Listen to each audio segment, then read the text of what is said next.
Qu'est-ce qu'il a? En tout cas, merci encore une fois si vous venez à peine de nous prendre en marche. Il est 7h15. Il est temps pour nous de prendre langue avec Madame Malan Christelle.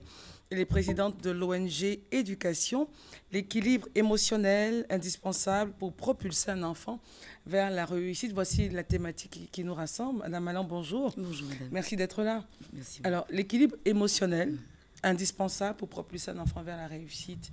On se dirait, bon, c'est un enfant, équilibre émotionnel. Concrètement, expliquez-nous encore le sujet pour qu'on puisse ensemble voir comment est-ce que nous allons l'aborder.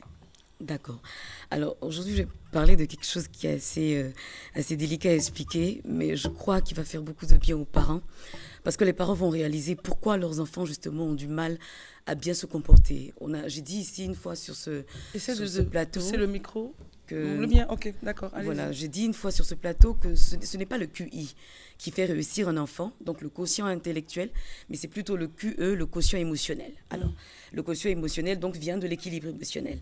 Alors, ce qui donne le sens moral à un enfant, ce ne sont pas les conseils qu'on lui donne à la maison, malheureusement. Ça participe, mais ce n'est pas d'abord cela.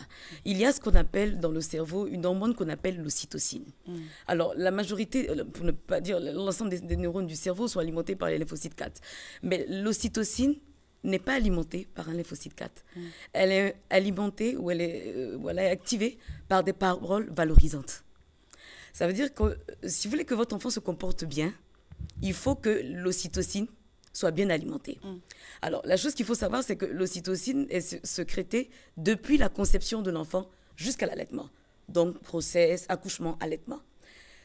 L'ocytocine est transmise de la mère à l'enfant parce que pendant la grossesse, il y a une augmentation de la sécrétion de l'ocytocine.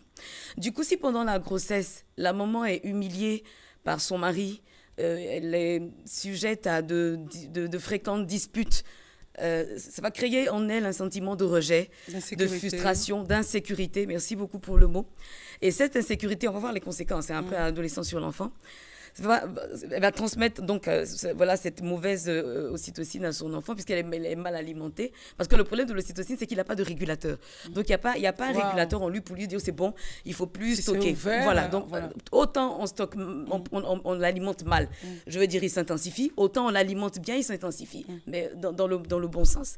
Donc si la mère est humiliée, rejetée, etc., elle va transmettre à son enfant un sentiment de frustration, de rejet, d'humiliation, etc. Quand l'enfant va naître, on va se rendre compte qu'entre 0 et 7 ans, l'enfant va avoir des crises qu'on appelle des crises. On va le trouver capricieux. Il pleure, on lui dit tais-toi, il se tait pas, il crie, il mord ses amis à l'école. Voilà, on comprend pas comment ça se fait que quand même on lui donne on lui donne tout ce qu'il veut et on n'arrive pas à maîtriser cet enfant. En fait, l'enfant est en train de redonner tout ce qu'il a reçu comme mauvaise ocytocine de sa maman. Voyez.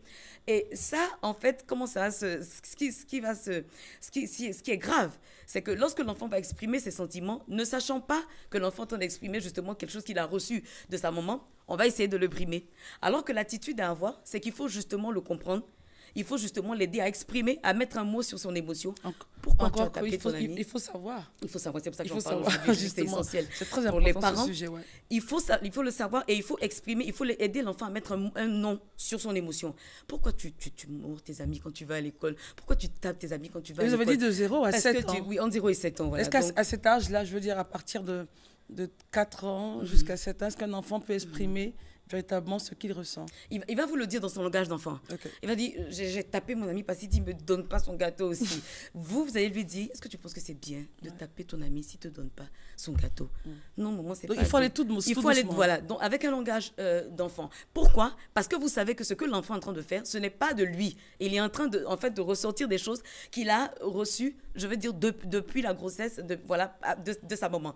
Il faut qu'il ressorte ces choses. S'il ne les ressort pas à l'adolescence, ces choses vont ressortir. Et je dis toujours aux parents, avant 10 ans, l'enfant n'a pas je veux dire, il n'y a pas de choses aussi nocives que ça, en dehors d'être capricieux, pleurer, etc. À partir de 10 ans, l'environnement extérieur va lui donner des outils pour montrer, justement, je veux dire, le mal-être, la drogue, l'alcool, la cigarette, etc., etc.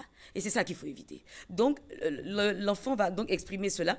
Il va falloir le comprendre, mettre un nom sur son émotion et puis avoir un regard de compréhension. Vous savez, quand votre enfant vous parle, il n'a pas besoin que vous lui parliez pour savoir si vous êtes déçu de lui ou pas.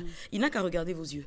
Dans vos yeux, votre enfant sait, si vous êtes malgré le fait que, voilà, si vous êtes content ou pas. Et ça suffit pour le désespérer, pour le décourager et pour l'enfoncer dans son mauvais comportement.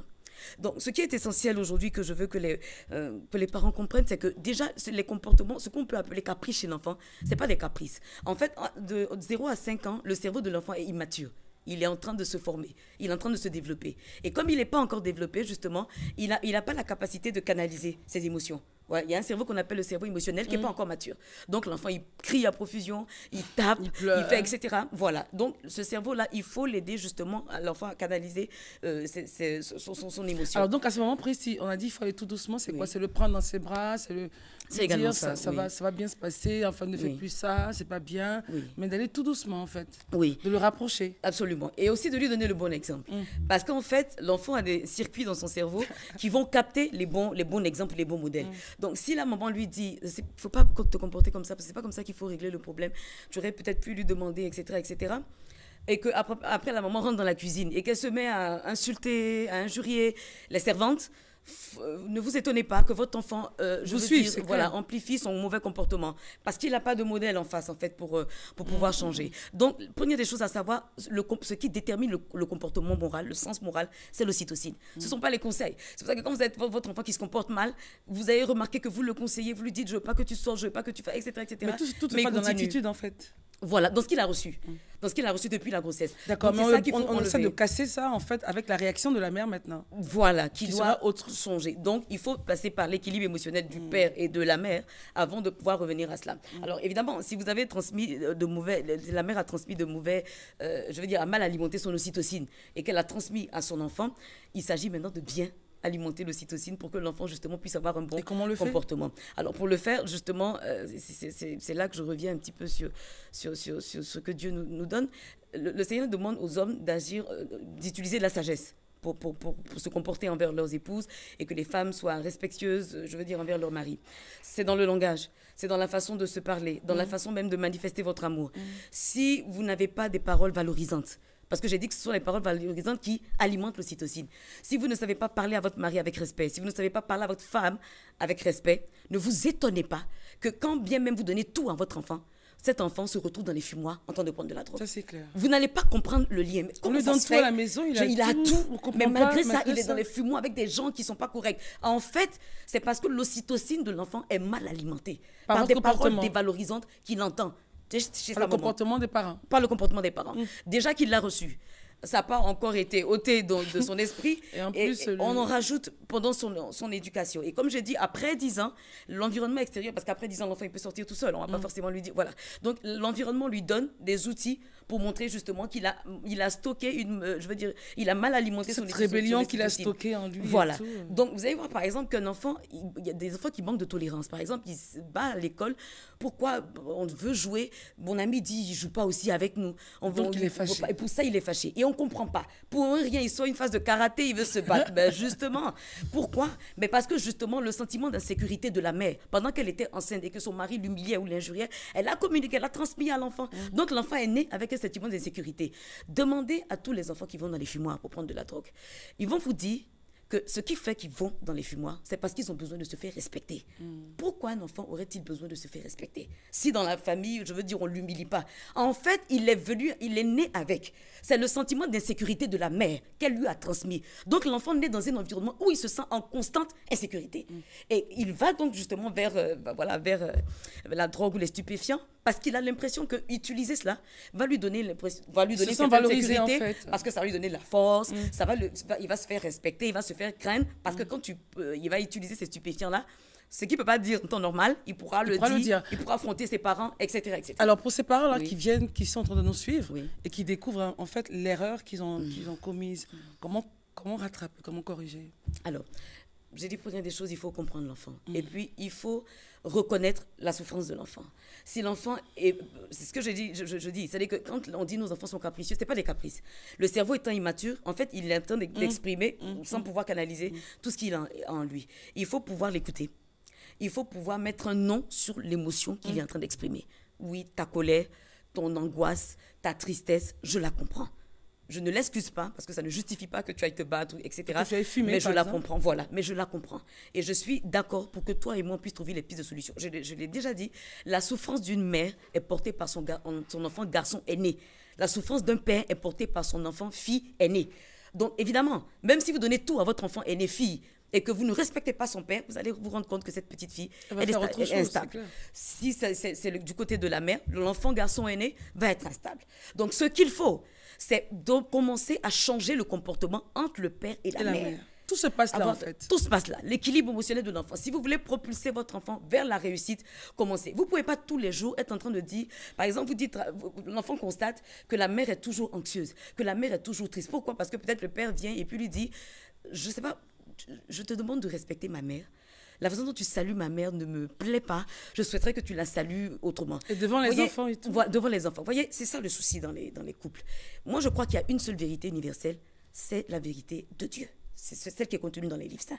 En dehors de cette vérité, vous ne pouvez pas imposer à votre conjoint la vérité de votre famille ou de votre village. Ça, ce n'est pas la vérité universelle. Et vous faites des histoires pour des riens.